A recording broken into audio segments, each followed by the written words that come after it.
pessoal, as questões de física agora, da FMABC 2025. Mas essa questãozinha, bem tranquila também, só que realmente são questõezinhas de rodapé, ou seja, questõezinhas que o pessoal ainda não está tão familiarizado. Vamos ver. Em atletismo, prova de arremesso de peso, o atleta deve lançar obliquamente uma esfera metálica, posicionando-a próxima do ombro e apenas empurrando-a, sem girar o corpo. A esfera lançada descreve então um movimento curvilíneo, subindo em movimento retardado e descendo em movimento acelerado. Perfeito, por causa da gravidade. Desprezando a resistência do ar, extremamente importante falar isso, desde o instante que a esfera perde o contato com a mão do atleta até o instante imediatamente antes de tocar o solo. Ou seja, ele está falando nesse momento que a bola sai da mão e no momento antes de tocar. Beleza. Sobre a esfera, vamos lá. Atua duas forças, uma força. Quantos que atua? Gente, não tem segredo. Se não está em contato com o solo e não está em contato com não está em contato com a gravidade, apenas existe uma força atuando em todo o movimento. Até aqui, para baixo, aqui, em todas atua apenas uma única força. Eu vou apagar apenas para fazer na do meio. Apenas uma força, e essa força é a força peso. Então só atua uma força nesse movimento. Duas forças e duas forças.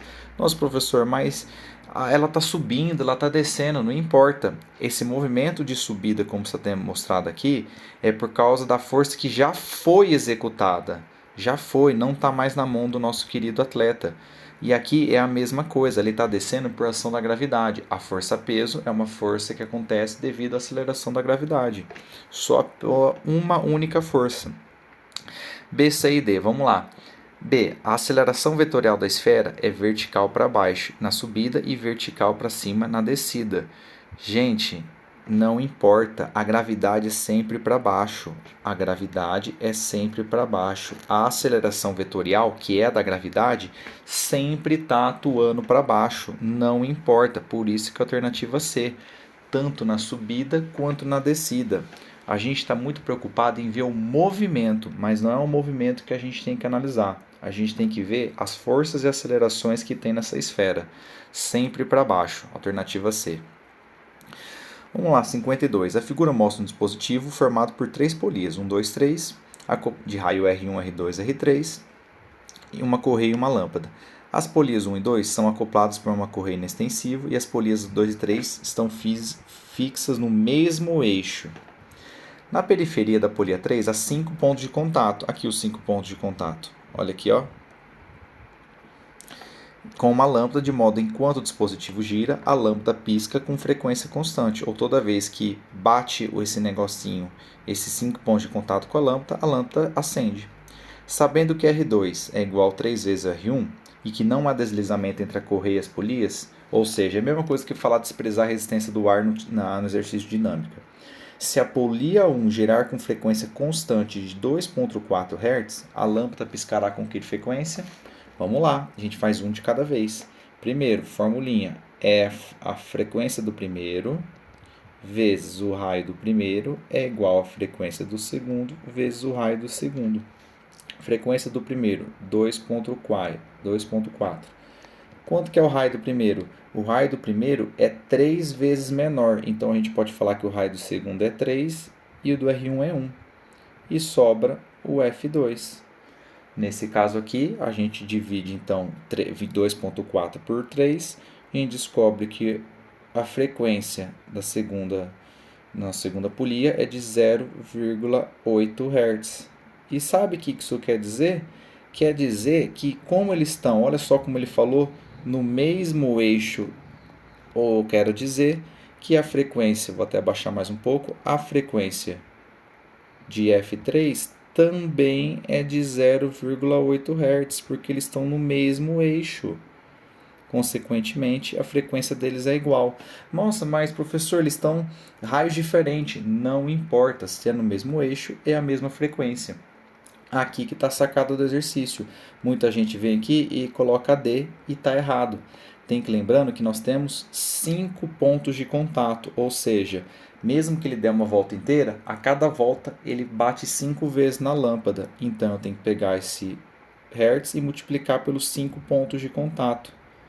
Por isso, a lâmpada vai piscar com uma frequência de 4 Hz. Uma questão de movimento circular uniforme bem clássica para a gente aprender. Questão na teoria mais difícil na prova, que a maioria dos alunos erraram, ou pelo menos não só erraram, como não compreenderam. A figura mostra o mesmo corpo apoiado sobre a superfície plana e horizontal em 3 situações diferentes. Então tem um aqui na primeira situação, aqui é 60 e 40, a outra 2,40 está igual e outra para a direita está vencendo. Considerando que nessas situações as forças indicadas são as únicas forças que atuam nesse corpo na direção horizontal, e que cada situação, o corpo em determinado instante de tempo, esse corpo pode estar movimentando para a esquerda, ou seja, em que situações nessas 3 aqui ele pode estar indo para a esquerda? Gente, são as 3 situações. Mas poxa, como assim? Olha só, se nessa situação ele pode estar à esquerda, porque a força de 60 está vencendo a de 40, dando uma força resultante de 20 newtons para a esquerda. Consequentemente, ele pode estar indo para a esquerda. Não necessariamente, mas ele pode.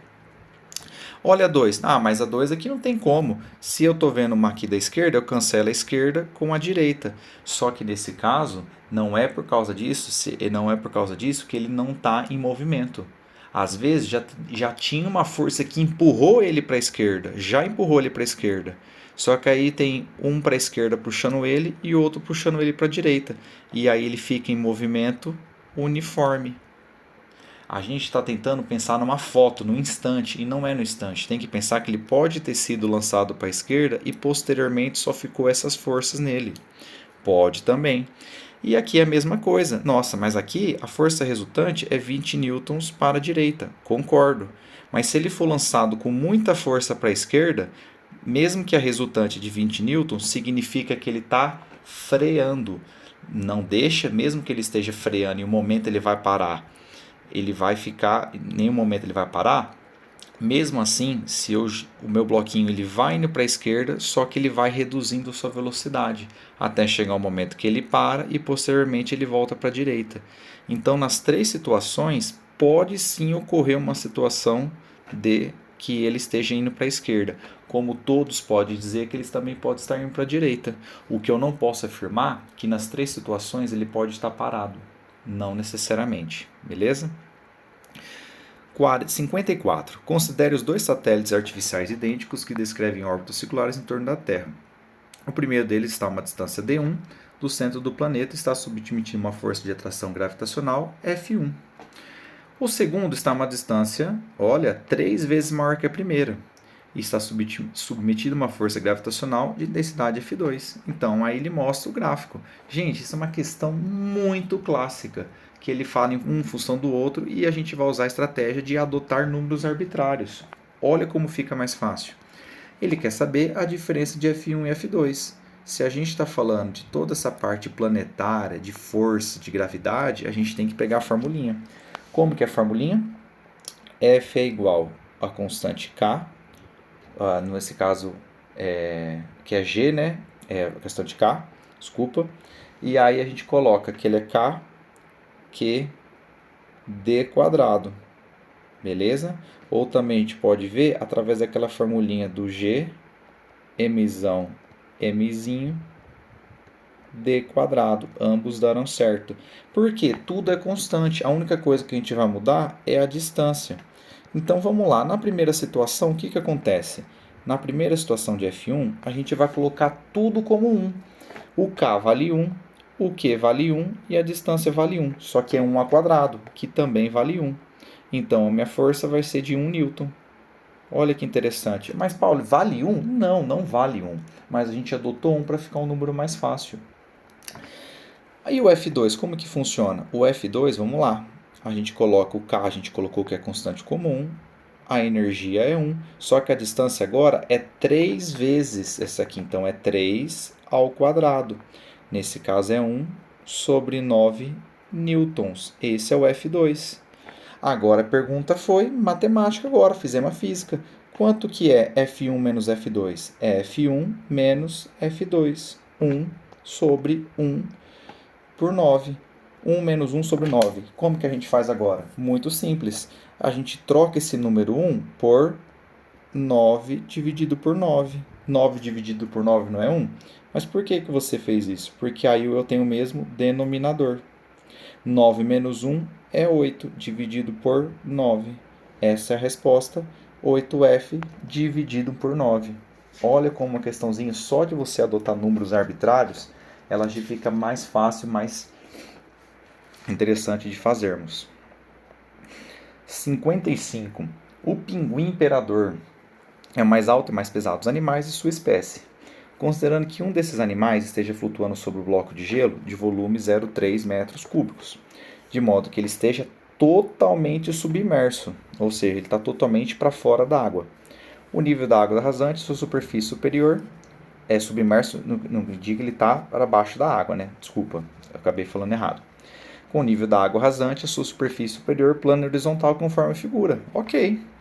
Considerando a densidade da água, 1.000 kg por metro cúbico, lógico, né? Tudo por metro cúbico. E a densidade do gelo, 900 kg por metro cúbico. Qual que é a massa desse pinguim? Vamos lá. E aqui a gente faz o desenho de como que funciona. Então, tá aqui o nível da água e aqui a gente tem o nosso queridíssimo pinguim. E quais são as forças que estão atuando nesse pinguim? Primeira delas, a gente tem a força que atua no bloco de gelo. Vamos desenhar o bloco de gelo também, né? E aqui tá, vou desenhar azul. E aqui fica o bloco de gelo. E o que acontece? Quais são as forças atuando aqui? Primeiro, temos a do empuxo, que é a dos fluidos, nesse caso do líquido. Temos também duas situações de peso. Temos o peso, tanto o peso do nosso bloco de gelo, também temos o peso do nosso querido pinguim. É uma situação de equilíbrio, como ele bem falou. Se é uma situação de equilíbrio, as forças de baixo é igual às forças de cima. Então vamos lá. Como que ficaria? Então, o empuxo é igual o peso do gelo mais o peso do nosso querido pinguim. Como que a gente vai fazer? O que é empuxo? É a densidade do líquido, o volume do líquido deslocado, vezes a gravidade. Peso do nosso querido pinguim, a massa do pinguim, vezes a gravidade, mais a do gelo, que é o peso a massa do gelo, vezes a gravidade. Aqui a gente já pode cortar as gravidades. Nesse caso, vamos lá. Densidade do líquido, ele está na água, 1.000. Volume do líquido deslocado, 0,3, que é o volume do nosso querido gelo. Boa. Massa do pinguim. Massa do pinguim é o que a gente quer saber, mais a massa do gelo. A massa do gelo, a densidade dele é de 900 por metro cúbico. Se a gente tem 0,3 metros cúbicos, a gente vai vezes 900. Ou seja, a gente vai ter que 270 quilogramas. Então aqui vai ser 270. Agora ficou fácil. 300 aqui é igual à massa do nosso pinguim mais 270. Logo, o meu pinguim vai ter que pesar não, né? Ter a massa de 30 kg. Mas eu poderia fazer de outras formas? Sim, tem inúmeras formas de fazer. Tentei associar aquelas que poderiam dar de uma maneira mais coerente. Tudo bem? Então, aqui a gente poderia fazer, lembrar da formulinha do empuxo e a gente tem que lembrar que tem que ter o peso do pinguim junto com o peso do gelo. Muita gente esquece do peso do gelo, por isso que muitas vezes pode ter dado errado o exercício. Exercício de calorimetria, um clássico também, né? Sempre cai calorimetria, sempre a questão de equilíbrio térmico. Vamos lá. Uma pessoa no nível do mar pretende adicionar cubos de gelo a 450 gramas de água líquida a 20 graus, em um recipiente térmico isolado e capacidade térmica desprezível. Mesma coisa que falar desprezando a resistência do ar nas fórmulas de dinâmica. Com o objetivo de obter, até ser atingido, a palavra mágica, equilíbrio térmico, ou seja, o somatório das energias tem que ser igual a zero. Apenas a água líquida a 0 graus, ou seja, ele quer que chegue água líquida, não falou gelo, 0 graus. Considerando a tabela, então ele deu o calor específico do gelo, o calor latente de fusão do gelo e o calor específico da água, que ele nem precisava dar esse aqui, né? A gente tem que sempre lembrar que é 1. Sabendo que uma pessoa tem só dispor cubos de gelo a menos 20. Uma vez atingido seu objetivo, qual foi a massa de água líquida 0 graus que tem dentro do recipiente? Vamos lá, a gente tem que saber todas que estão dentro do recipiente. Então vamos lá, vamos fazer os cálculos disso aqui. Como que a gente vai fazer? Primeiro, a gente tem que achar a quanto que foi de energia. Vamos lá. Quantidade de energia. Se eu tenho 4... Vamos lá da fórmula primeiro, né? Que macete. Vamos lá. Eu tenho, então, 450 gramas de água líquida. O calor específico dela é 1. E qual foi a temperatura final, que é 0, que ele quer chegar, menos a inicial, que é 20. Nesse caso, 450 vezes 20. Isso dá um total de 9.000 joules. Beleza? Por enquanto é isso. Isso foi a energia que teve.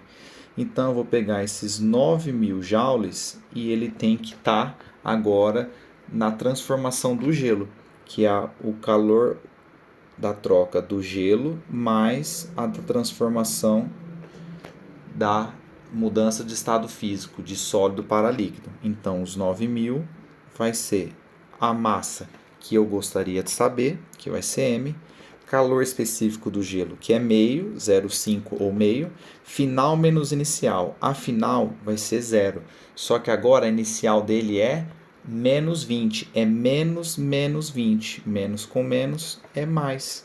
Por isso que pode confundir o pessoal aqui. Massa que a gente quer saber, ou seja, um maisinho aqui, vezes o calor latente, que é 80. 9.000 vai ser, então, 10M, certo? Porque eu cortei 20 com 2, mais 80M. Então, os 9.000 vai ser os 90M que a gente quer saber. Ou seja, a massa vai ser de 100 gramas que a gente vai ter de água que a gente conseguiu transformar de gelo para água. Só que não tem resposta 100. Eu sei disso, porque ele perguntou qual que é a massa de água que vai ter dentro do recipiente. Ou seja, é as 100 gramas de gelo que foi transformado e as 450 gramas que já tinha, dando no total de 550 gramas. Alternativa D. Questãozinha maravilhosa. Vamos lá, questão 57. Não é de física, isso aqui é matemática, isso aqui é semelhança de triângulos. Exercício clássico, gente, exercício clássico. Não tem como errar um exercício desse, ou melhor dizendo, não tem como falar que vocês não conseguem fazer. Para simular uma situação de eclipse solar, uma pessoa segura uma lanterna acesa e coloca uma esfera de isopor de 10 centímetros de diâmetro. Então, aqui, vamos fazer o desenho aqui, vamos fazer em azul. Aqui é o diâmetro, que é de 10 centímetros. Nessa lanterna, uma parede branca vertical, produzindo nessa parede uma região de sombra. Considerando as dimensões indicadas na figura, o diâmetro D da sombra, vamos lá. Gente, é semelhança de triângulos. Como assim? A gente tem um primeiro triângulo, que é o pequenininho, que é esse que está em amarelo. Vou fazer aqui, ó, esse que está em amarelo. E depois a gente tem o triângulo maiorzão. E onde é esse triângulo maiorzão? Esse triângulo maiorzão é tudo isso aqui. Esse triângulo aqui. Então, vamos lá. A altura do triângulo pequenininho. A altura do triângulo pequenininho é 30. Quanto que é o diâmetro dele? O diâmetro dele é de 10. E o triângulo grandão? Bom, o triângulo grandão é 90 com 30. É 120. Não se esqueça, é todo esse triângulo aqui. Beleza? Na verdade é um cone, eu sei disso, mas a gente coloca o diâmetro aqui para ficar mais fácil para falar que é semelhante de triângulos. E o diâmetro que a gente saber. Agora a gente só usa a formulinha. 30 está para 10, assim como 120 está para D. Se nesse caso eu multipliquei vezes 4, o de baixo eu também multiplico vezes 4. Consequentemente, o meu diâmetro do triângulo maior, onde vai ser feita a sombra, vai ser de 40 centímetros. Uma questãozinha muito tranquila. Ótimo exercício dessas provas, porque temos agora uma outra questão, uma questão clássica aqui, pessoal. Isso aqui é muito clássico. Vamos lá. Questão de ondulatória. Nem vou ler o texto para mostrar para vocês que a gente pode fazer direto nesse tipo de exercício, quando ele dá um tipo de um tubo aberto. Por quê? Vamos ver direto a pergunta. Sabendo que nesse experimento o alto-falante emitiu ondas sonoras de frequência de 855 Hz, o valor obtido da velocidade de propagação do tubo, então vamos lá. Velocidade é igual V lambda F. Velocidade é o que eu quero saber. A frequência é 855. E quanto que é o lambda? Uma onda inteira. Lembrando que uma onda inteira é, como que é o formato da onda? Ó, aqui no cantinho é esse formato da onda. Então, nesse caso, a gente tem que achar onde tem esse formato da onda. E olha que interessante. Olha aqui, isso aqui é uma onda inteira. E nesse caso, a gente viu que 0,2 é metade de uma onda. Uma onda inteira é 0,4. Agora ficou fácil. É só fazer 855 vezes 4 e depois diminuir um 10. 5 vezes 4, 20. 5 vezes 4, 20. Com mais o 2, 2. 5 vezes 4, 32. Com 2, 34. Corta o zero. Com esse zero, parabéns. A velocidade é de 342 metros por segundo. Lembra que o peguinha é para você lembrar o tamanho da onda, sem ler o texto, só para mostrar isso. Acabando, uma de elétrica. Um circuito elétrico foi montado, um gerador ideal, de força eletromotriz E constante, com fio condutor homogêneo enrolado em um cilindro de plástico, ou seja, tem esse fio que está ligado nesse cilindro de plástico. Constituído um reostato, perfeito. Nesse circuito há 3 pontos, 1, 2, 3. Aqui os pontos 1, 2, 3, nos quais pode ser conectado o cursor C, fechando o circuito e fazendo a lâmpada acender. Inicialmente o cursor está conectado no ponto 2, exatamente como está a figura. Vamos lá. Para aumentar o brilho da lâmpada, onde eu tenho que conectar o C?